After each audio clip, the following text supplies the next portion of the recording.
Urganch Universitetining ajoyib lifehack sizlar bilan bugun basseynni nishatib to'g'ri qurishni o'rganamiz. Konstruksiyali basseyn bo'ladi. Dim ko'p odam buni qurishni qiynalib bajaradi. Lekin buni aslida sekretlarini bilib olsangizlar, hech qancha qiyin emas. Hozir damda yana bizani mutaxassislarimiz qurib o'tiribdi va qo'limda yana basseynni nishatib qurish kerakligi haqida shunday kitobchasi ham bor. Kitobchani ochib turib o'zi instruksiyasidan qarasangizlar ham nishab qurishni o'rganib olishlaringiz oson bo'ladi. Demak, buni qurish eldan necha bo'ladi? Birinchi boshlanishida. Buni qurish elda to'g'rilab yoyib olamiz. Matrasini yoyib olamiz. Matrasi to'g'rilayotgandan keyin bana qutular damirlarni ochib chiqqandan keyin 2 dona B harfi o'rnashtiriladi. Ishora 2 B harfi tushadi.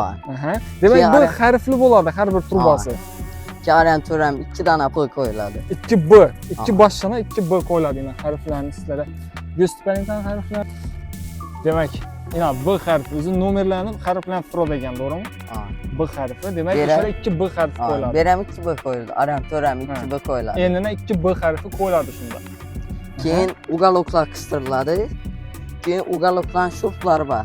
İçan tarafdan qatiriladi. Ansatgina shurup o'zi.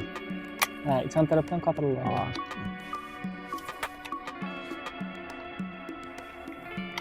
Qani ko'rib beramiz nishat qatirilishini.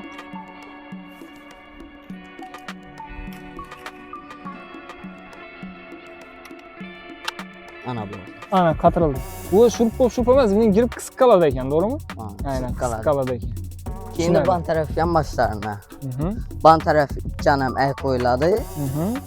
Keyin ikkan o'rtaya S qo'yiladi. Demak, shu birinchisi A bo'ladi. Yo'q, A bo'ladi. Birinchisi Aranam, Banam A bo'ladi, keyin S bo'ladi. Aranam S bo'ladi. Aranam S, Banam S qo'yiladi. Banam S, Banam S. Keyin Aranam A, Banam A. Banam yana B, yana B. Yana B qo'yiladi. Bo'ldi. Nomerlar harflanib qo'yiladi do'stlar. Harflar bu oyoqlari bu, menimcha, to'g'rimi? Harfli yo'qlari oyoqi bo'ladi. Bu harflilari bo'lsa bom oyoq ekan. Harflarni qistirib qo'ydik menimcha. Bu belga kiradi. Bu neri bu? Oyoqni ushlab turadigan bu. Ushlab turadigan oyoqi bo'ladi. Keyin bilan belni ushlaydigan. Ana. Tushunarli bo'lib boshladi. Ana. Belni. Xullas, mashina etib o'rnatiladi. Oyoqni qo'sh jarayonini ko'rasizlar hozir. Oyoqni o'rnashtiriladi. Demak, ini bu yeri o'zi bundan yumshoq ekan bu, to'g'rimi? Netsa chiqadi ekan, netsa ushlab turadi ekan. Zo'r. Do'stlar, Urganch Universitetining ishini har xil razmerdagi basseynlarni topaverasizlar. Bularni yana istamovka etib berish ham bizda xizmati mavjud. Dostavka etib berish xizmati ham mavjud yana. Hozirgi manzilimiz Dachadamiz. Dachaga bir vaqtning o'zida 3 basseynni dostavka etib berdik, bonuslari bilan birga. Demak, basseynimizning 4 tarafini oyoqqa qo'yilatir edi.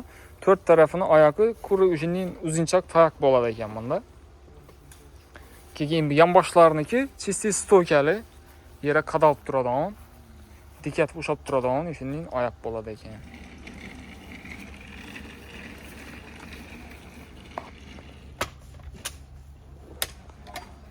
Ana basseynimiz diklandi. Katta bo'ladi ekan-a, razmeri. Yaxshi o'ylayman. 6 odam sig'adi polning. 4,5 metra 220 metr. Chuqurligi 0,84 metr, ya'ni 800 yo'q, 84 santimetr bo'ladi. 84 santimetr. Bu basseynimiz sizlarga yoqqan bo'lsa, like'larni bosib, bizlarga obuna bo'lib turinglar. Bu din lifehacklarni ko'p chiqaramiz, xudo xohlasa.